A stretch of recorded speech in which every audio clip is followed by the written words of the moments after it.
In recent days, the military world's attention has focused on Eastern Europe, specifically Poland, which borders Ukraine. Reports indicate a large deployment of United States troops, along with its NATO allies. The number is estimated at 8,000, marking one of the largest military concentrations on the alliance's eastern front in recent months. This troop presence adds to the tension of an already tense atmosphere of military exercises, air patrols, and reinforced ground defenses along the border. The deployed troops comprise various combat elements, including mechanized infantry, paratrooper units, and logistical support elements. Some are part of elite divisions with proven combat capabilities in operations around the world. This deployment involves not only personnel, but also armored vehicles, modern artillery, and infantry fighting vehicles equipped with the latest technology.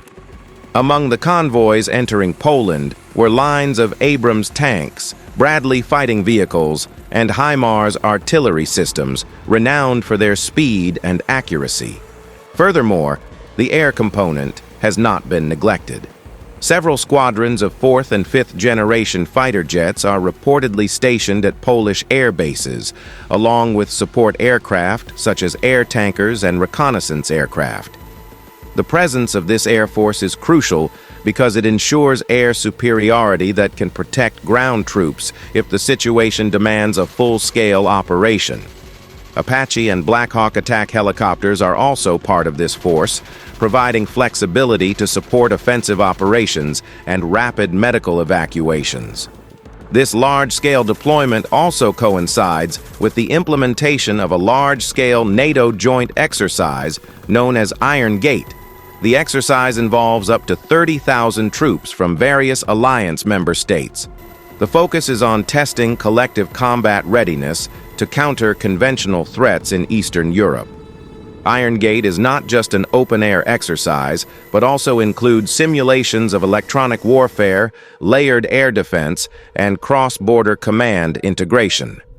With an exercise of this magnitude, every troop movement is visible, from the deployment of armored vehicles to the deployment of Patriot missile defense systems at strategic points.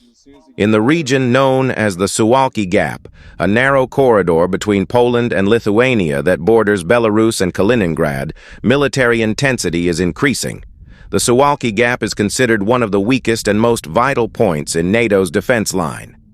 Therefore, the deployment of thousands of troops in this region is not merely symbolic, but a concrete strategy to strengthen defenses in an area that could become a potential entry point for enemy forces.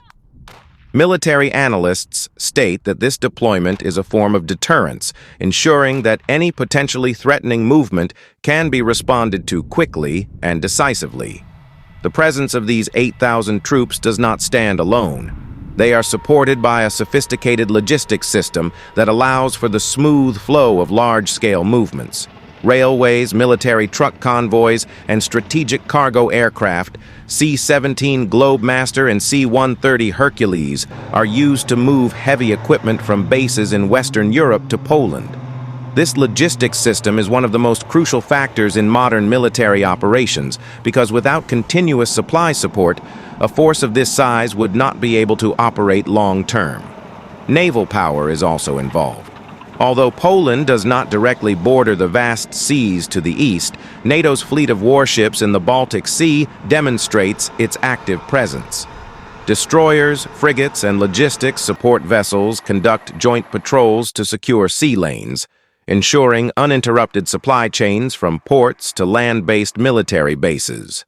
Some ships are even equipped with the Aegis missile defense system, adding another layer of protection to the Baltic airspace. Joint exercises like these are not just a show of force, but also an opportunity to test interoperability between NATO member states.